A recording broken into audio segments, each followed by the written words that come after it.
Nancy, what are you doing here? You mean me, as opposed to Brooke? Brooke? What are you talking about? When I was fixing the phone jack, I accidentally overheard the phone conversation you two had. I could hear it through the headset on your desk. And just what do you think you overheard? Enough to know you two are working together. You've been sabotaging your own team, haven't you? You've been doing everything you can to make sure Brooke's team wins and yours loses.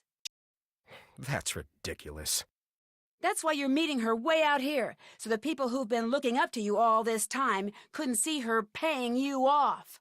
I have never gotten the credit I deserve for the work I've done, ever! I know more about tornadoes than any person alive, and I get neither the respect nor the compensation people half as brilliant as me get without lifting a finger. Why? Because I work for a podunk college run by podunk incompetents bent on bad-mouthing and spiting me at every turn just because I don't play well with others at their idiotic staff meetings. Why don't you just quit? Because thanks to them, I'm considered impossible to work with. No other school will hire me. I'm stuck here and they know it. So yes, I've been sabotaging my own team. And yes, Brooke is paying me a small fortune to do so, because I've had it. I'm through! The tornado's forming. I can feel it. It'll be on the ground in minutes, and it's going to be huge. And here you are, a novice out in the field and all alone. Nancy, please pick up. Over.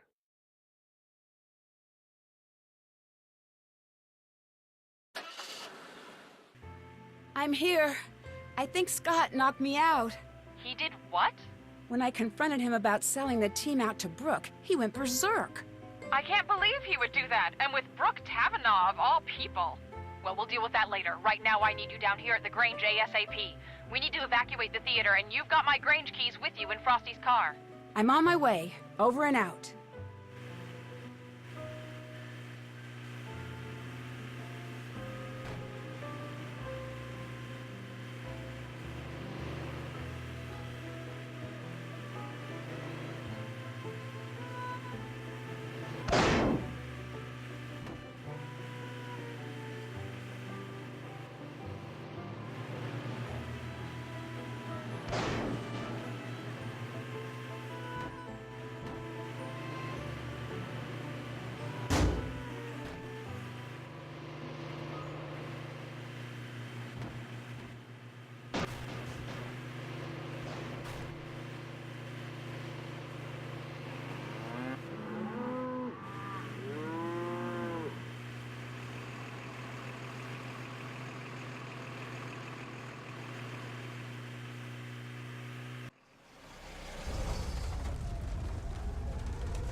It's been chaos here.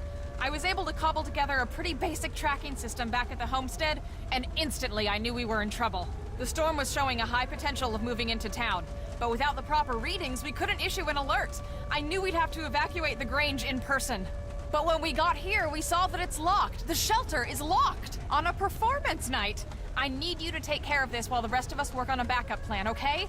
I'm trusting you here. I know you can do this. There are a lot of people depending on you right now.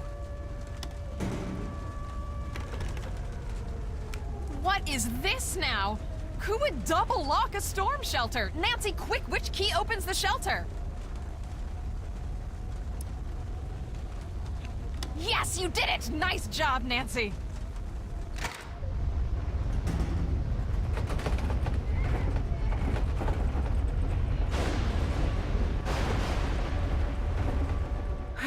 I think the worst is past. Nancy, where are you going? Get in the shelter! I can't just let Scott get away. Okay, Nancy, first thing, switch on your GPS. That little dot you see, follow that and it will lead you right to Scott. We put a tracker on his truck. It's a safety thing. But Nancy, be careful out there. Keep this radio on and I'll do my best to keep you safe. And Nancy, I'm really sorry about everything that happened back there. Scott, he wasn't always like this. I was worried about him earlier. His heart clearly wasn't in it anymore. He was putting us in danger. I just wanted to do what's best. That's not what it sounded like when I overheard you talking to Frosty. You two wanted to get rid of Scott. And from where I was standing, you sure didn't sound very concerned about safety. Nancy, I know it probably sounded bad, but there's a lot you don't know. Pete, the intern you took over for, his injury wasn't just an accident. He got hurt because Scott sent him out where he never should have been. After that, I knew I had to take over. That's still no... Looking back, I do things differently. But I did what I did for the right reasons. I wanted to push Scott until the world saw how reckless he was being. It was a mistake. I screwed up and I accept responsibility. No matter what happens out there, promise me that you'll be careful. I promise.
I'd better find us some shelter.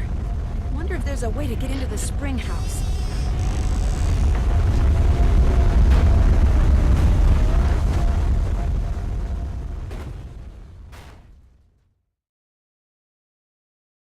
Made it!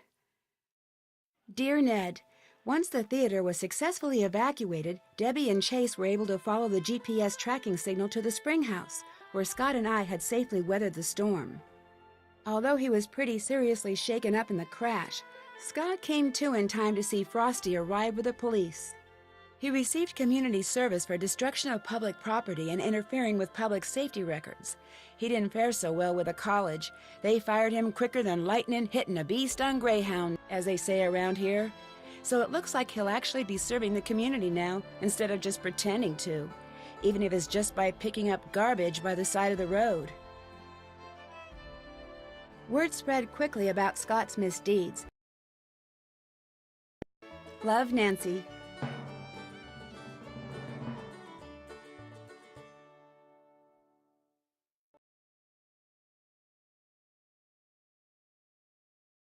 After risking my life chasing down deadly twisters, I think it's time for a change of pace. I've decided to join Bess and George on their trip to Kyoto, Japan. I've always wanted to visit Japan. From the exotic food and wild fashion in the cities to the nature and tradition in the smaller towns, I know there's going to be a ton to see and do. As a thank you for all of my hard detective work, P.G. Krollmeister has reserved a room for me at one of the area's